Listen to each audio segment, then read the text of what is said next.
Let's now talk about the possible outcomes to the 2022 midterm election. There are four possible outcomes to the midterms that are now just a few weeks away. Three of the outcomes are really pretty bad. So let's explore what these outcomes are. We have control of the House up for grabs and control of the Senate up for grabs. If we look at the latest 538 forecasts, Democrats are by a roughly 2-to-1 margin favored to win the Senate.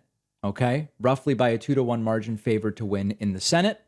And if you look at the House, Republicans are by a greater than 2-to-1 margin favored to win the House. So if we want to put numbers to this, there's a roughly 70% chance that Republicans win the House and a roughly 67% chance that Democrats win the Senate. So you essentially have four possible outcomes. Imagine a 2-by-2 grid. Democrats could win both the House and Senate. Republicans could win both the House and Senate. You could have Democrats win the House but lose the Senate. You could have Democrats win the Senate but lose the House. Those are the four scenarios. So let's do some simple probability math. These should add up to 100%. These are the four possible outcomes. And we're going to do these in order of likelihood. And then you have the following. Based on the 538 projections, the most likely outcome is Democrats win the Senate and Republicans win the House. That's 46%. You've got a 24% chance that the Republicans win both. You've got a 20% chance that Democrats win both. And then you've got a 10% chance that Democrats win the House, but Republicans win the Senate. That's the least likely outcome. So let's start with the least likely and work up.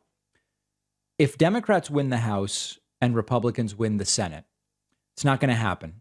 But it would mean that Democrats pass a ton of stuff in the House that Joe Biden wants, and basically none of it gets past the Senate. It's a done deal. It's really good for Republicans in 2024. They can say, look, they had the House and the White House. They proposed nothing reasonable. The Senate had to block the stuff they wanted to do. Vote for Republicans in 2024. Okay. Next scenario is that Democrats win both. This is the best outcome, quite frankly. There's only a 20% chance of that. Now, in this scenario, the Senate margin is not 60-40, meaning that it remains like the last 2 years. A lot of stuff you need 60 votes in order to pass. So Democrats, if they held both the House and Senate, would be able to get some things done. Republicans would obstruct in the Senate for everything that requires 60 votes. They would claim these Democrats are so extreme in what they propose, we have no choice. Next scenario, in order of likelihood going up, is Republicans take the House and the Senate. Now, that's also not the most likely scenario. It's obviously disastrous. Nothing will get done for 2 years if Republicans take both. They will try to blame Biden, even though it is their obstruction that will prevent anything from getting done. They will say, we had no choice. Everything Biden and the Democrats put forward was so extreme that we had to block it. It will give them a good setup for 2024, including to actually try to influence the election itself by all sorts of subterfuge and arguably illegal means. The most likely outcome, a plurality, is that Democrats win the Senate and Republicans win the House. There's a nearly 50% chance of that particular individual result. In that scenario, Republicans will stop things in the House. Democrats will control the Senate, but will have no supermajority, and it will mean that almost nothing happens. Biden will be blamed, Democrats will be blamed, and then Republicans will use it to their advantage in 2024. So what has to happen? Obviously, we should not concede the House, but the math of it is very much not in the favor of Democrats. So the scenario that is the most likely is Democrats keep the Senate by a small margin, but lose the House. What we need to see is some of the gubernatorial races go to the Democratic candidate, because ultimately you are going to have, I believe, very little accomplished during the next 2 years, thanks to Republicans taking the House. And then you will have a 2024 election, which may come down to governors in key states potentially stealing electoral votes. Pennsylvania is a huge issue where Josh Shapiro has to beat off a challenge from Doug Mastriano, who he will try to steal the Pennsylvania electoral votes for the Republican nominee. We know that. So Josh Shapiro's got to win in Pennsylvania. In Arizona, this radical big lie purveyor, Carrie Lake, is currently winning by a little bit. Arizona is another important state where if you have a Republican governor who is a full big lie proponent, she may try to steal the Arizona electoral votes for the Republican candidate, even if they don't actually win the popular vote in that state.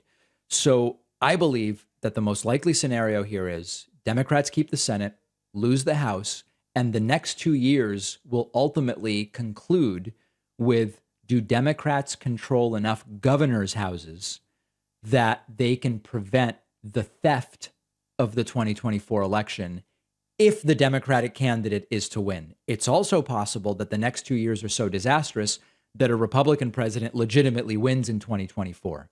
We can't deal with that now. What we can deal with is, who do we vote for in just 3.5 weeks? I think roughly 2.5 weeks, 3.5 weeks. And these are the 4 scenarios. Let me know your thoughts. We will have this and all of our other clips on our Instagram, which you can find at David Pakman Show. One of our sponsors today is Blue Chew, a unique online service delivering the same active ingredients as Viagra and Cialis in a chewable form and at a fraction of the cost. And they're giving my audience an entire month's supply for free. So if you think you could benefit from an extra boost of confidence when it's time, all you have to do is take a short quiz on their website. A licensed doctor approves your prescription. The medication comes straight to your home within days in a discreet package. No driving around to the doctor's office or the pharmacy. No waiting around. No awkward conversations with your doctor. All of Blue Chew's tablets are made in the USA. The entire process is just a few clicks. Go to bluechew.com. The link is underneath this video. They'll give you an entire month's supply for free when you use the promo code PACMAN. All you have to do is pay $5 shipping.